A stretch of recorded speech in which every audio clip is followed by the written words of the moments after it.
As civilizations formed, religions across the globe found special significance in people's lives. In the meantime, art kept providing a vehicle to connect the two. I am going to take a look at the professional lives of two religious minority artists in Iran.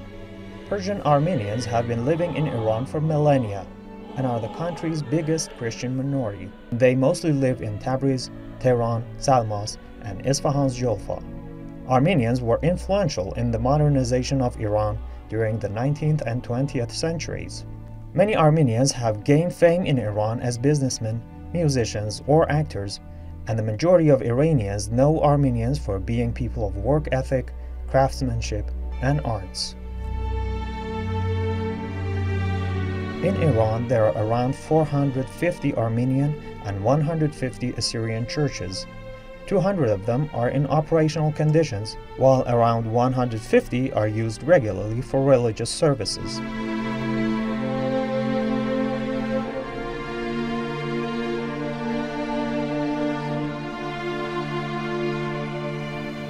Around the world, religions are imbued with art.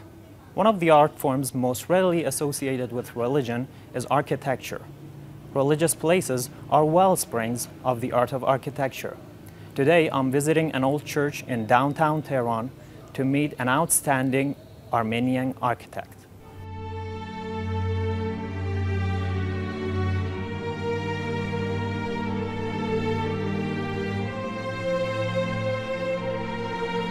For its historical and artistic values, St. George's Church was chosen for our appointment.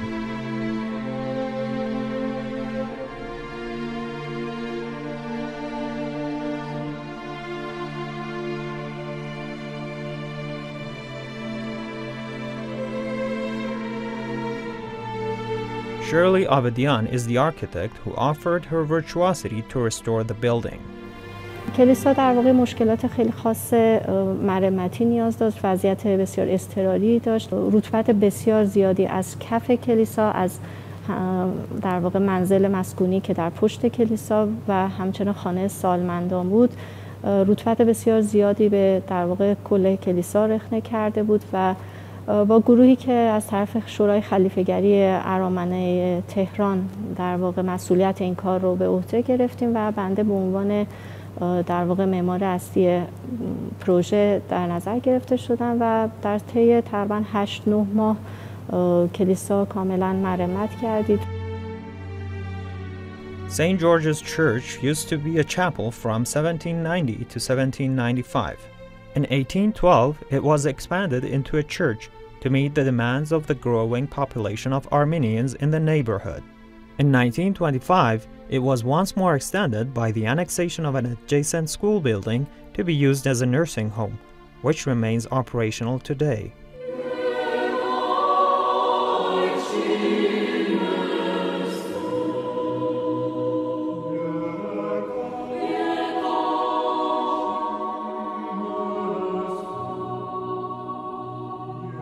محراب خیلی قدیمی شده بود، سنگ‌ها در واقع بر اساس رطوبت همشون میریختن، کاملا تعویض شدن به یه محراب چوبی بسیار زیبایی که الان می‌بینید. Each year, the Ministry of Cultural Heritage, Tourism and Handicraft, as well as the Armenian and Assyrian Caliphates, fund church renovation projects around the country.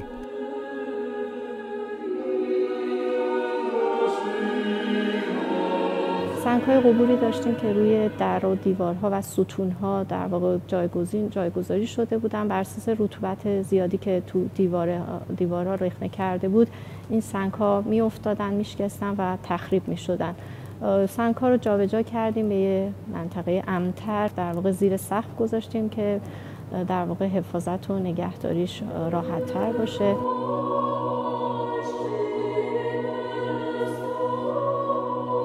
Despite repeated reconstructions, art pieces in this church have been well preserved, among which are these tombstones, each of which is an exquisite piece of art.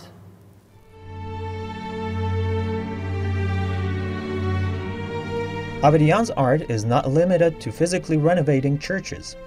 She has been working 7 years in making thorough records of all churches and Armenian graveyards in Iran, visiting every city and village, creating GPS maps, taking photos of the locations, and even the engravings on walls and tombstones. All of that besides her work as an architect, designing and building houses, villas, and restaurants for people around Iran and in Armenia.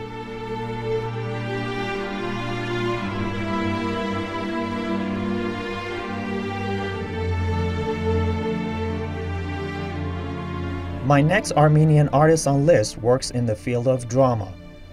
She does not appear on stage, but her work does, in mesmerizing colors and forms. Today I'm meeting an Armenian lady whose art is part and parcel of many plays staged around Tehran. The name is Mehdi Shamirian, and she's a costume designer.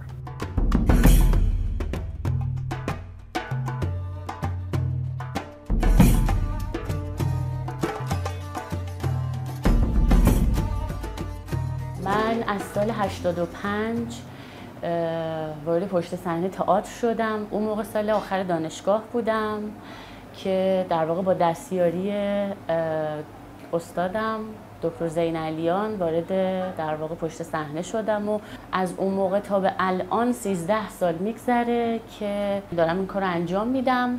یواش یواش خودم شروع کردم به طراحی لباس و مستقل شدم.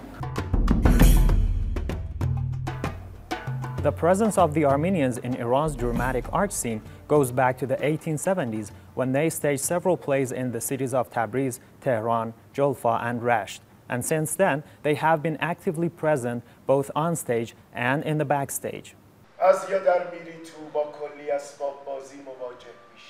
Shamirian's ongoing project is designing costumes for a play named Marlon Brando, which is a representation of the cinema legend's final days of life.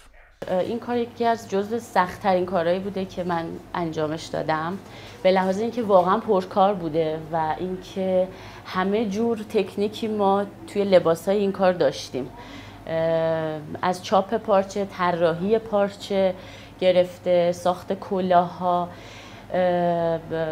کار دست روی لباس‌ها، همه این اتفاقا رو لباسای کار مارلون براندو اتفاق افتاده.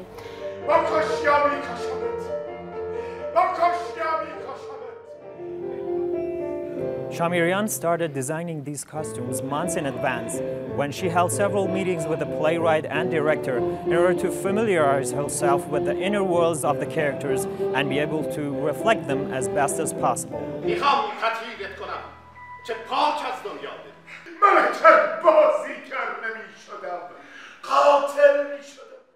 براندو در واقع سال 2004 توی بیمارستانه و مرگش نزدیکه. قاعدتاً لباسش لباس خاص و ویژه‌ای نیست، اما اون چه که طراحی شده بر مبنای ذهنیت و فرم اجرایی بوده که مهران رنجبر در واقع مد نظر داشته و خانم شاهمیریان طراحی کردن.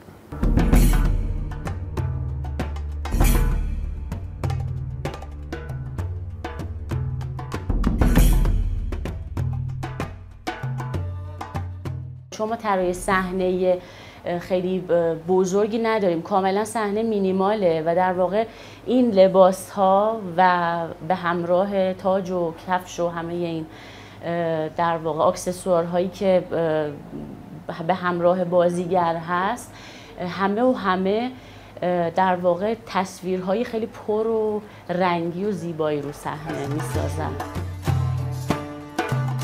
Taking after her master and co-religious fellow Edna Zeynalian, who is regarded as the founder of costume design in Iran, Shamirian is very meticulous about what she makes.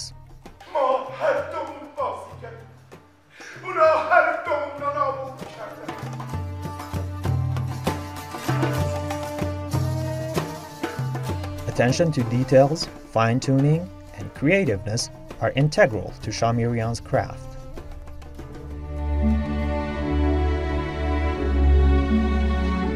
Iran is a diverse nation, whether Kurds, Lords, Arabs, Sunnis, Shias, Christians, and Zoroastrians have been living side by side for millennia. While they remain united as a nation, their intrinsic differences make the country a rich mixture of colors and tastes, just like its nature, with 1,000 shades of brown deserts, dense forests, long mountain ranges, and vast seas. Mehdi Sepavan for Iran.